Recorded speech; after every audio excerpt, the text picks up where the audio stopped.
हाल ही में उत्तर प्रदेश के संभल में प्रशासन ने एक आदेश जारी किया है।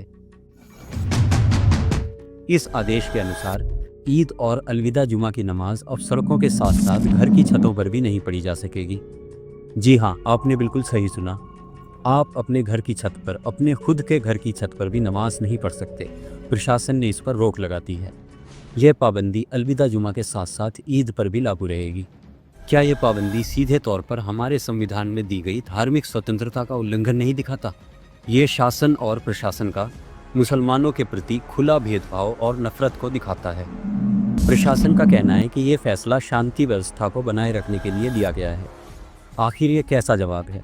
अपने घर की छत पर नमाज पढ़ने से कौन सी शांति व्यवस्था भंग हो जाएगी? क्या ये शांति मंगल ग्रह से आई है, जो घरों की छत पर नमाज पढ़ने से भंग हो जाती है? ऐसी महान बातें तो शायद किंडरगार्टन के बच्चे भी नहीं कर सकते। संभल का एक पुलिस अधिकारी कहता है कि होली के रंग से दिक्कत है तो घरों से बाहर ना निकलें।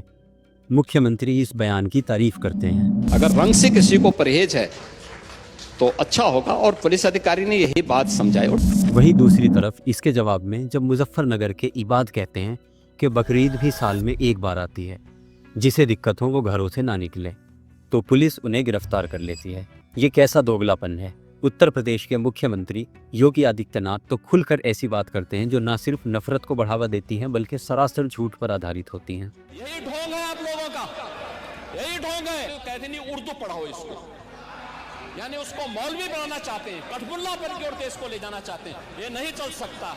कोई निर्दोष मुस्लिम आके बता दे कि मैं निर्दोष था, मेरे साथ अन्याय हुआ है, कोई नहीं बोल सकता।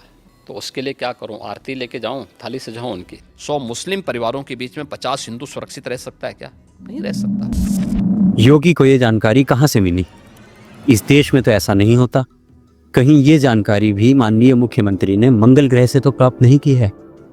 होली, दिवाली या दूसरे त्योहारों पर लोग सड़कों और घरों की छत पर जश्न मनाते हैं। हर साल लाखों लोग कांवड़ लेकर सड़कों पर निकलते हैं। कई दिनों तक सड़कें जाम रहती हैं। कई बार तो एम्बुलेंस को भी निकलने का रास्ता नहीं मिल पाता। लेकिन ऐसा लगता है कि ना तो इससे यातायात में कोई बाधा उत्पन्न होती है और ना ही शांति भंग होती है। शायद इस दौरान गाड़ियों के पर लग जाते हैं और वो उड़कर सड़कों को पार कर लेती हैं, जिससे यातायात में कोई दिक्कत नहीं होती। अगर मैं सही नहीं कह रहा हूं तो आप मुझे ज़रूर सही बात बता दें।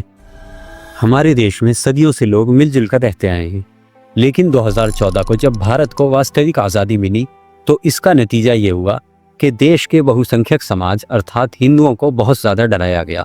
किसके द्वारा डराया गया? देश की सरकार के द्वारा। उन मुसलमानों से डराया गया जो संख्या में उनसे काफ़ी कम हैं। और पहले जब उनकी सरकार थी उन्होंने कहा था कि देश की संपत्ति पर पहला अधिकार मुसलमानों का है। ये नया भारत संविधान के अनुरूप चलेगा, शरीयत के अनुरूप नहीं। ये संपत्ति इकट्ठी करके किसको बांटेंगे? जिनके ज्यादा बच्चे हैं उनको बांटेंगे।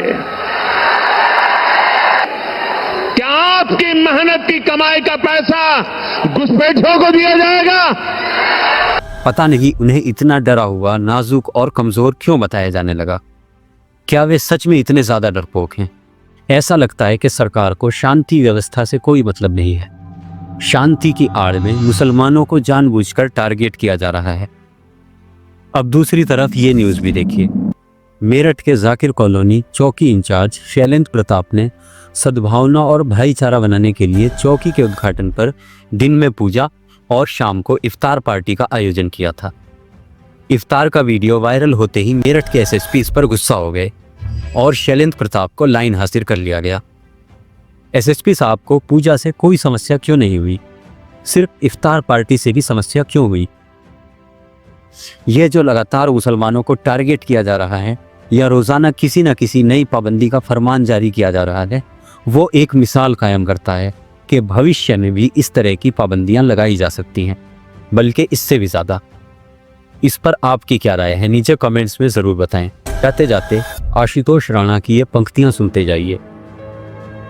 बांट दिया इस धरती को, क्या चांद सितारों का होगा। नदियों के कुछ नाम रखे, बहती धारों का क्या होगा। शिव की गंगा भी पानी है, आबे जमजम भी पानी है। मुल्ला भी पिए, पंडित भी पिए, पानी का मजहब क्या होगा।